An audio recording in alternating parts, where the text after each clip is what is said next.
अस्सलातु वस्सलामु अलैका सय्यदी या रसूल अल्लाह व अला आलिका व अस्हाबिका सय्यदी या हबीब अल्लाह। मुहतरम सामिईन, सुमुद वड़ाندې د بلوچستان د سیمې عبدالخالق فاتح آغا په نوم باندې یو مولا اهل سنت و احناف و بریلیانو ته عمومي سطح باندې گمراهان وې. یقینا ظلم یو کو. ما دا غیر ډیر په آسانو مختصر الفاظو کې جواب کو چې اسې به سا سوک چاته گمراه نه وي بلا وجه او بلا دلیل. سورز وړاندې دغه موصوف یو ویډیو کا او په هغه ویډیو بیان کې د امام اهل سنت امام عشق و محبت اعلی حضرت عظیم المرتبت امام شاہ احمد رضا خان قندهاری افغانی ثم البریلوی رحمت الله تعالی علیه فتاوی رضویه باندې اعتراض وکړو چې بریلیان زکه گمراه دي چې اعلی حضرت سے فتاوی رضویه کې د نور حقیقی اطلاق په باری تعالی باندې کړي او ودا د مجسمه او عقیده ده او د دې جواب مونږ ته ملو نشو. نو صاحبہ اعلی حضرت سے بل رحمت فتاوی رضویه کې 30 نمبر جلد کې په نورانیت باندې یو مستقل رساله لیکلې چې دا غ رسالې نوم دی صلات الصفا فی نور المصطفى او دغه رساله تقریبا سکم 40 صفحات باندې مشتمل ده او په دغه رساله کې اعلی حضرت صاحب د نور په باب کې د علماء کرامو اقوال لا نقل کړي او دا ته چې په کوم عبارت باندې رد کې اعلی حضرت سے فرمایي د حجت الاسلام امام غزالی علیه رحمت او د علامه زرقانی علیه رحمت د دې دوانو د نور په باب کې چې کوم تعریف کړي نو دې دوانو د نور حقیقی اطلاق په باری تعالی باندې کړي. اعلی حضرت صاحب د امام غزالی او د علامه زرقانی د دې د عبارتونو ناقل دی. نو ته د گمراهی او د مجسمه حکم په اعلی حضرت صاحب باندې ولې لګې؟ پکار خو تا توا چې ته امام غزالی صاحب ته گمراه وې، پکار خو تا توا چې ته علامه زرقانی صاحب ته گمراه وې. اعلی حضرت صاحب خو ناقل دی، حواله په ورکا جلد پکې خودلې دی، صفحه پکې خودلې ده.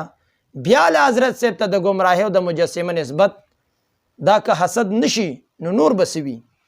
وی مونږ ته د دې جواب ملو نشو. اعلی حضرت صاحب خدا عبارت خپل د ځان نه دی لیکلې، نه خپل رائے پیش کړي.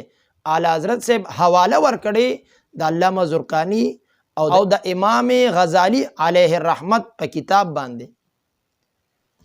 دویم نمبر اعتراض په ملفوظات اعلی حضرت کتاب باندې کړي چې اعلی حضرت علیه رحمت زکه گمراه دي چې د خپل ملفوظات کې لیکلي. وی په کراچۍ کې راته یو مرګري دا ملفوظات اعلی حضرت راک چې دا تو ګوره زمونږ مشرانو په دې کې څه غلطۍ کړي او که نه دي کړي. نو دا لا څنګه ستا مرګرو چې وی زمونږ مشران دي موږ ګوره چې غلطۍ پکې کړي که نه دي کړي او ستا په نس خو بریلیان عمومي سطح باندې ګمراه دي. نو ته د ګمراهانو سره دوستانه او ملګرتیا ساتي او تعلق ساتي.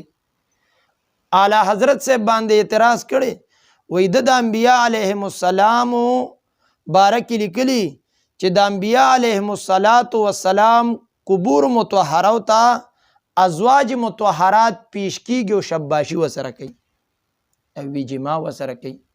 وی ما ته د دې جواب ملو نشو. صاحب تا ته خو ما په دویم نمبر کلیپ کې وی چې اعلی حضرت صاحب ناقل دي د علامه زرقانی عبارت را نقل کړي. ته اعلی حضرت صاحب ته ولې گمراه وې؟ پکار خو تا ته وا چې ته علامه زرقانی صاحب ته گمراه ہوئے او علامه زرقانی صاحب دا عبارت را نقل کړي دي اغم د ځان نه دی ویلې چې اعلی حضرت سے ته په دې نقل کول سره گمراه وې. پکار د علامه زرقانی صاحب تم گمراه وې او تا ته د عبارت تام را نقل کو. وی ما دا عبارت را نقل کو هو علی سبیل الردم وی را نقل کو او اعلی حضرت صاحب چې بیان کړي دي وی دا نقل کړي دي هو علی سبیل التایید نقل کړي دي. علامه زرقانی خو را نقل کړي دي الته ولې غلې پاتې کېږي؟ اعلی حضرت صاحب ته ګمراه وي او زرکاني ته غږ نه کې. اول خو تا ته پکار وا چې د عبارت تا ته په ګستاخۍ باندې مشتمل ښکاره کېدو. علامه زرکاني ته ولې ګمراه نه وي؟ هغه هم د دې عبارت ناقل دی. اعلی حضرت صاحب ته ولې ګمراه وي؟ عجیبه انصاف دی. تا په دې ویډیو کې دا خبره ولې نه کوله چې زه علامه زرکاني ته ګمراه نه ویم ځکه هغه ناقل دی، اعلی حضرت صاحب ته ګمراه ویم ځکه هغه هم ناقل دی. یو ته ګمراه وي بل ته ګمراه نه وي، دواړه ناقلین دي. که دا عناد حسد بغض نشي نو دویم نوم یې څه دی؟ هغه خو په دې را روانه ویډیو کې ووایه. او اعتراض د اعلی حضرت صاحب په کتاب باندې کړو. مثال کې د مفتی احمد یار خان نعیمی علیه رحمت خبره کړې، که د هغې باره کې به مونږ ووایو چې دې ته به بیبیانې راتلې او قبرونو کې به شباشي کوله، زمونږ په کتابونو کې ته داسې خبره نشي کولی. هغه چې ستاسو مشران دي تاسو خپله وایئ چې زمونږ اکابرین دي، په خپله وی چې زه اکابرین دیوبند اولیاء بولم، زه یې خپل اکابر ګڼم، داسې خبرې د هغې په کتابونو کې شته دی. ځکه دا زما لاس کې البصوایر دی د حمدالله جان ډاګې، د په د خپل کتاب کې لیکلي 299 صفحه باندې د بزم شمشید په حواله باندې چې دا د اشرف علي کتاب دی. د ده نیکه دی د اشرف علي، د هغه نوم دی فرید باندې مشهور او کاغذونو کې وي غلام فرید نومو. دی پلار تلو چا شهید کو پلار، پس د مرګ نه بعد الوفات بعد الوصال دی براتلو د فرید یا غلام فرید چې د اشرف علي نیکه دی، او د اشرف علي نیاته به د شپې راتلو په ویښه باندې مټیان به ول راوړه، شپه به وسره تیروله، شباشي به وسره کوله. دا خو یو دا عمل ستاسو د مشرانو کار دی. زمونږ د اکابرینو په کتابونو کې داسې قسمه خبرې نشته. او ته دا به نن نه پس نه زه په خپلو بیاناتو کې او تقریرونو کې د دې خبرې پرچار شروع کوم چې مفتی احمد یار خان نعیمی صاحب ته به بیبي قبر ته راتله. کتاب حواله د اعلی حضرت صاحب نوم د مفتی احمد یار خان نعیمی دا ولې دې نه مخکې خو تا د اعلی حضرت صاحب په کتابونو اعتراض کولو، اوس دې خوا دې ولې راو دانګل. یاد ساته ستا هغه د احادیثو په سند کې چې کوم ستا مشر دی چې ته د اولیو په سب کې ورچې، چې ته د خپل اکابرینو په سب کې ورچې، هغه وی واعظ کون ہے قصص الاکابر د اشرف علي تانوی چې ستاسو حکیم الامت ته، اوس د دې حکیم الامت ته ووره واعظ کون ہے، واعظ تقریر نصیحت دا به څوک کوي؟ ته وی زم به تقریر کوم. ستا دا مشر قاسم نانوتوی دې څه وی واعظ کہنا 2 شخصوں کا کام ہے، وی واعظ کول د 2 کسانو کار دی، ایک محقق کا یو د محقق اور ایک بے حیا کا او بل د بے حیا، اور اپنی نسبت فرماتے تھے کہ میں بے حیا ہوں.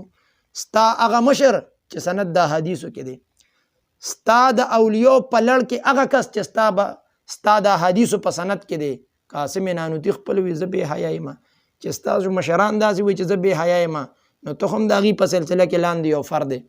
ته څنګه تقریر کې ته هم بې حیا یې؟ ځکه ستا مشران خپله وایي چې واعظ به 2 کسان کې، یو محقق یو بې حیا، او زه خپله هم بې حیا یم. او کومې چې هغه د شباشۍ 2 والۍ مې مخکې وې په هغې باندې خو د داسې ځان غلی کو لکه څنګه چې شیخ رحیم الله حقانی دیوبندي تا سره نښتې و څومره کلیپونه یې درپسې وکړه په هغې چې د څنګه ځان غلی کړی الالآن داسې د زما په هغه 2 حوالو باندې هم ځان غلی کو، داسې د پې ځان غلی کو لکه شیخ فریده خو له چپه بهتري ده.